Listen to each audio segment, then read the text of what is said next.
Attention. À commencer par la typologie des systèmes de santé dans le monde. On a vu le système bismarckien qui est financé par des cotisations sociales et non par les impôts. Ce système mis en place par Bismarck est celui de l'assurance maladie obligatoire, AMO, et le modèle de Beveridge qui est financé surtout par les impôts. Et on a vu aussi les composants du système national de santé. Premièrement, le secteur public, il y a le MS et les services de la santé des phares et le BMH. Deuxièmement, le secteur semi-public, secteur mutualiste des assurances et des établissements publics. Les principaux organismes qui interviennent dans le secteur semi-public, la CNOPS et la SNSS.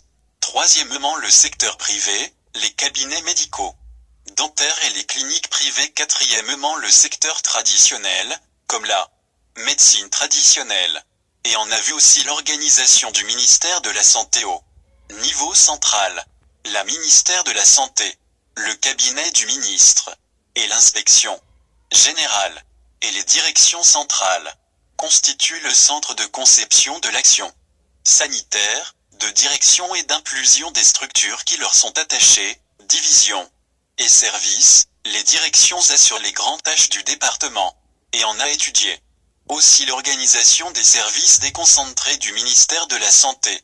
Il y a la direction régionale du ministre de la Santé, unité régionale d'approvisionnement et de pharmacie et l'unité régionale de communication et d'information, et le service de santé publique, et le service de l'offre de soins, et le service des ressources financières et de logistique et de partenariat, et l'observatoire régional de santé, et le service des ressources humaines et des contentieux, et le service des équipements et de maintenance, et la délégation de ministère de la Santé, service administratif et économique et le service de réseau d'établissement de la santé. Et il y a aussi le service administratif et économique qui gère les ressources humaines et les ressources financières et les équipements et les parcs auto. Et en arrivant à les infrastructures de l'offre de soins, il y a les réseaux hospitaliers comme l'hôpital local d'une capacité de 120 à 200 lits et qui dessert une population de 200 000 à 250 000 habitants. L'hôpital local comporte au minimum 4 disciplines de base, la médecine, la chirurgie, la pédiatrie et la gynéco-obstétrique. L'hôpital provincial, d'une capacité de 200 à 500 lits, est implanté au chef-lieu de la province d'où il prend en charge la totalité de la population qui habite.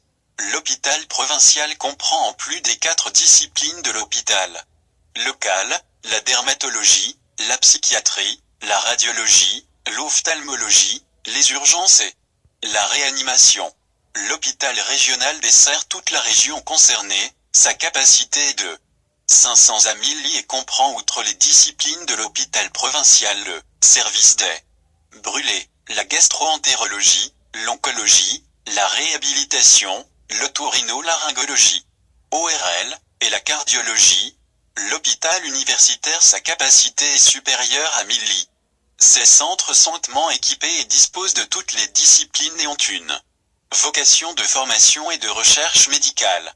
Et les réseaux des établissements de soins de santé primaire, comme les dispensaires rurales, c'est une formation sanitaire de base, placée dans une aire géographique de 15 000 habitants appelée secteur sanitaire. Chaque secteur est divisé en sous-secteurs. Le centre de santé communal et le centre de santé avec module d'accouchement. Le centre de santé urbain et le centre de santé urbain avec module d'accouchement.